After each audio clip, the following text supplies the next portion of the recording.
All right, hello everybody. I put together this little presentation on soil health and cover crops as a bit of a to go along with the assignment for the next couple of weeks that you're working on at thinking about and looking at your readings and putting connecting those to the criteria and the course outcomes. The outcomes and criteria are what we're looking at, how to evaluate understanding of the purposes here, but I wanted to kind of try to give you a little video that ties these things together. Soil health is a big issue right now in Wisconsin and elsewhere. The Building Better Soils book is really all about learning how to integrate soil health principles into your farming system, and of course cover crops are definitely a part of that. You may have noticed that there's some handouts, a file from NRCS files in the resource tab of your Blackboard. One of those are all on soil health principles. NRCS is the conservation arm of the United States Department of Agriculture, and they have a presence in every county in their office. They do a lot of work on conservation and helping farmers implement practices, and one of those practices is looking at implementation of soil health. This is from the Healthy Productive Soils Checklist, which is one of the files there.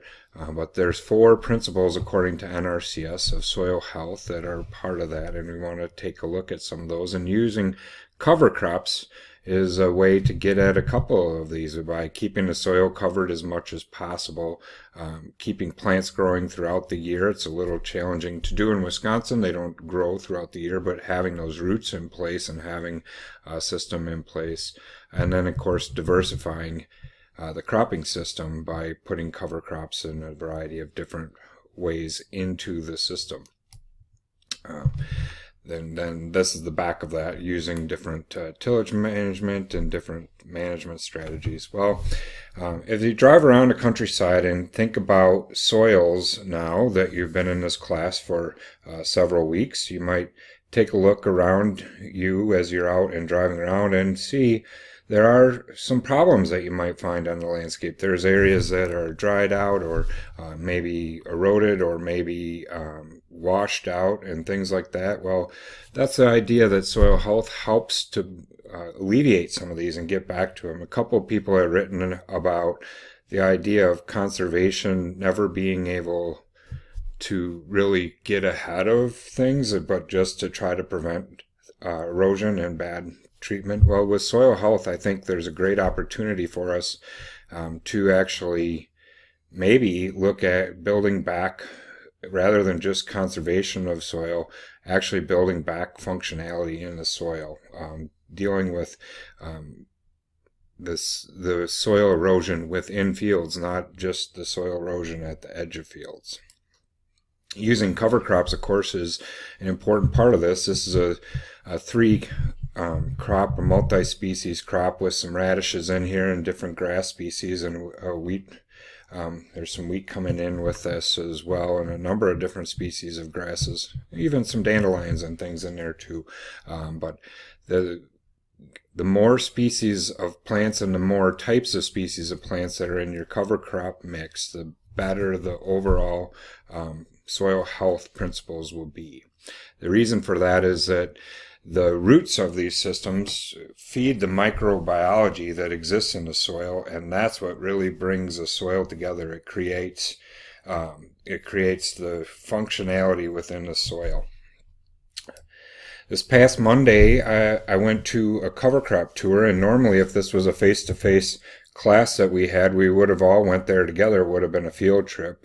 So I wasn't able to figure out how to do that in an online class just yet. So what I did do is brought my iPad along with me and tried to take some photos and take a look at what the farms we were visiting doing. This is a farmer-led conservation group in Iowa County that is trying to find a way to farm better, because there's a recognition from this group that the things that they do on their farm in Iowa County impacts people elsewhere. In this case, the watersheds that are part of this area end up in flowing to the Wisconsin River, which flows to the Mississippi River, and then the Gulf of Mexico.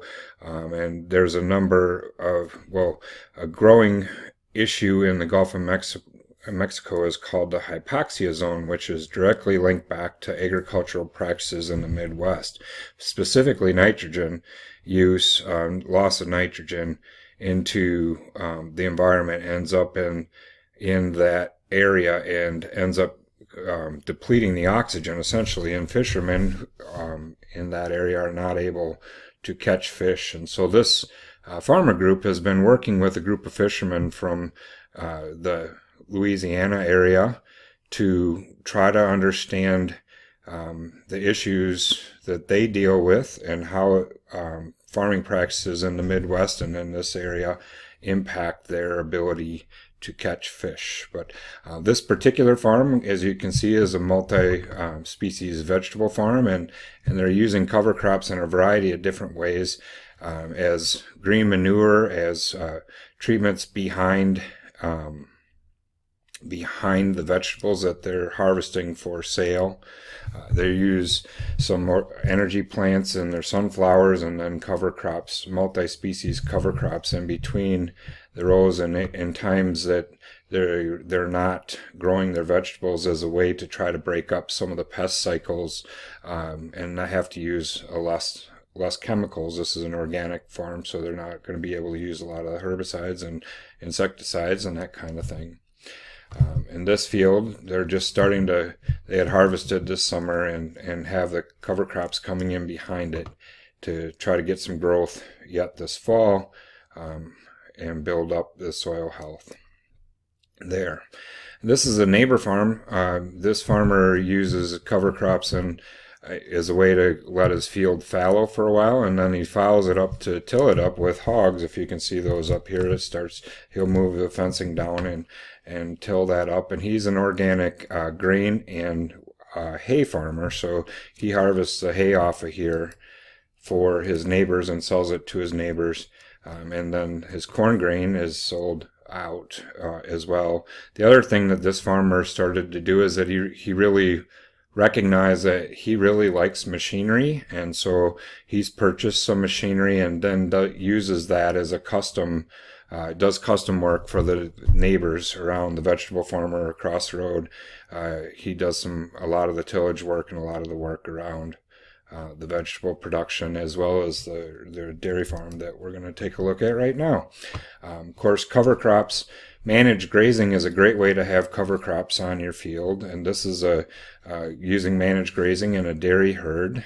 This gentleman is a seasonal grazer, so he has one calving event every year, and then during the time after that, he'll milk his herd, and then the herd goes out of production for a while they freshen up and get ready for the next milking. But the grass-based farming is definitely a good way to incorporate cover crops. This person uses a legume of alfalfa along with the variety of grass mixes to create his pastures for the dairy cows. He also realized that he calls himself a grass farmer rather than a dairy farmer, so he has to manage his grasses really well so that the animals get enough nutrition and are able to milk and give high quality milk. So he uses this K-line irrigation system to make sure that his pastures are growing real well, and then he manages based on the rain needs and the rain that falls. He'll adjust his watering times and amounts, but he wants to keep does not want drought problems to come into his system. So this K-line is a really nice, it's a nice mobile system that allows him to operate this with just a four-wheeler and move it around simply within the paddocks. He's got some lines that he ties into, and you can run off the hose.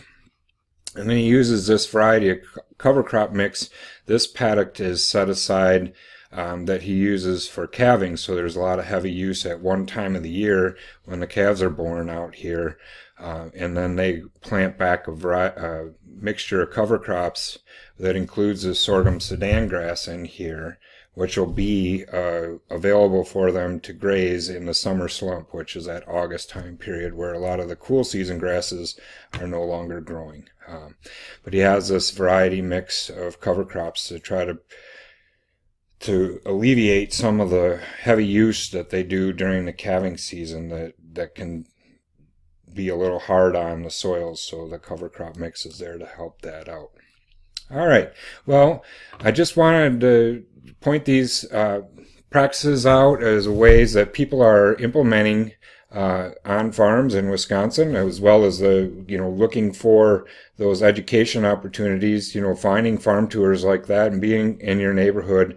Maybe if there aren't farm groups in your neighborhood, you might want to think about starting one or two of your own so that you can, there's always people trying different things around you. You just got to work on putting them all together, and that's how a lot of these farm groups start, is that they know each other, they're friends from town or church or school or wherever, and get talking and start thinking, well, there's a lot we can learn from each other, and that's a way that a lot of education is driven, particularly if you're in a newer idea of what you're trying to do as a farming enterprise. But anyway, just wanted to share this with you as you're working on your papers. Those are the kind of things that I'd like you to start thinking about as you're writing out your papers, as you're working with SNAP Plus. SNAP Plus has some of the, can put in some of the cover crop practices and different tillage practices to look at protection and conservation of our soils. Okay. As always, if you have any questions, by all means, email me, call me, whatever, and I'd be glad to work with you more on those questions. Keep working away if not. Thank you. We'll talk to you again.